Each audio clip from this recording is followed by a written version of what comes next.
Hello. So I'm at the Vipassana Center in New Zealand right now, just walking around. I made the last video about Vipassana because I was expecting there would be a bit of demand for that kind of information, because people go into these retreats not really knowing what they're about. Like, that was my experience anyway. I just went in to this 10-day retreat and you don't really know what you're going to be doing. You've just heard what the technique is about, but you know nothing about the whole experience and the structure and how hard it is and how it is coming out of it. And that's the kind of thing you search up on YouTube. So I made that video, and people said that it was helpful.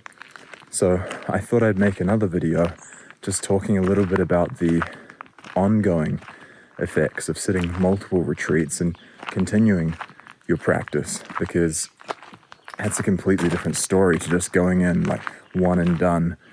You know, you sit a 10-day and then you finish and you tell yourself you're a changed person, and maybe you are, but the real change, I think, comes from keeping it as part of your life and continuing to practice throughout the years.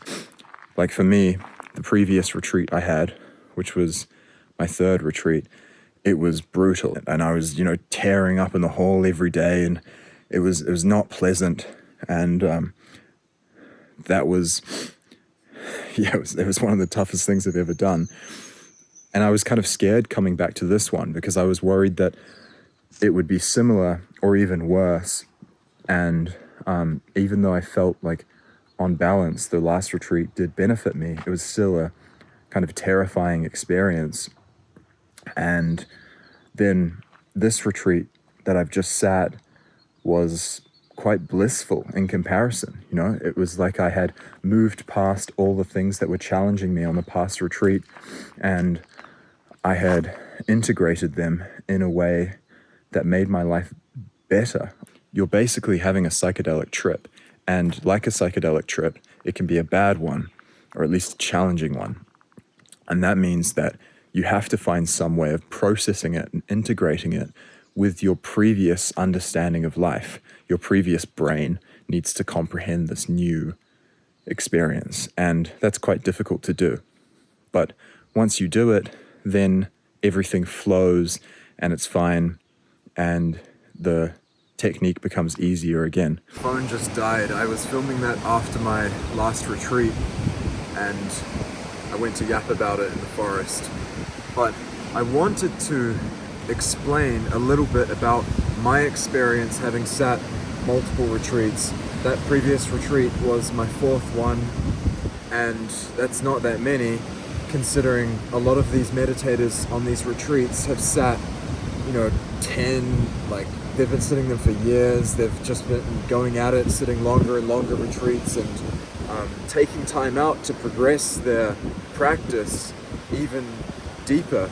And I wanted to explain what that's like, because my previous video just explained what your first one will be like, but a lot of people sit their first one and they realize, oh my god, this practice is genuinely worth doing.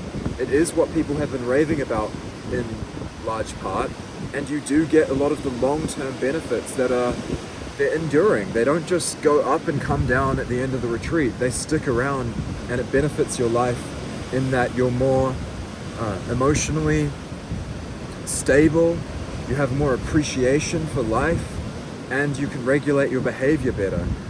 That last claim, I would love to see better evidence for it, but I think the evidence for it is emerging in the sense that meditation can help you to control addictions and bad habits. It's definitely been used in the realm of nutrition, which is what I'm interested in.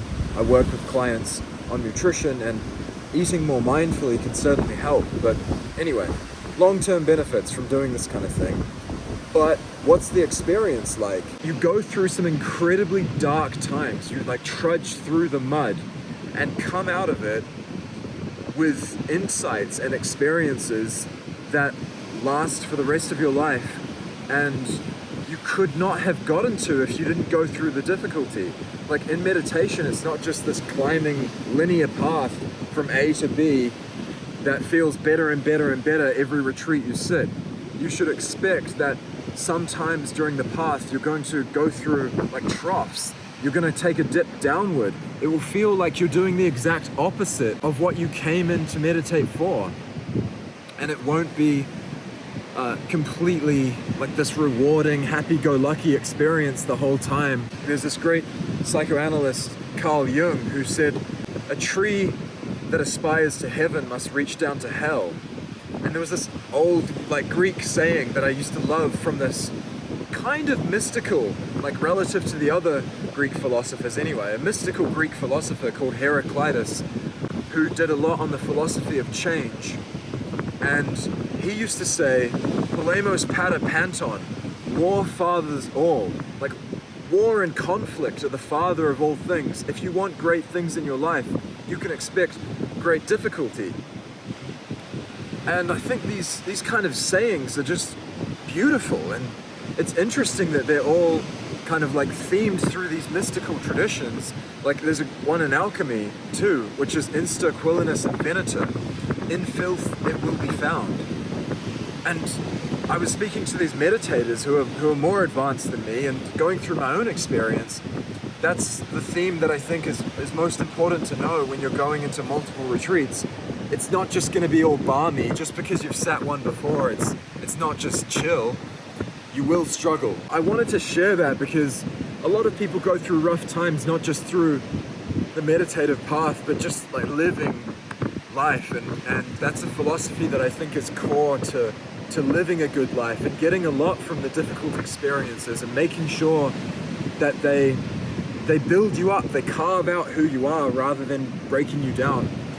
So I just wanted to share that. I'm not sure it's that useful, just telling you that these retreats are difficult, but like take from it what you will. Hope it helps. It is easy enough to be pleasant when the river of life flows with sweet song.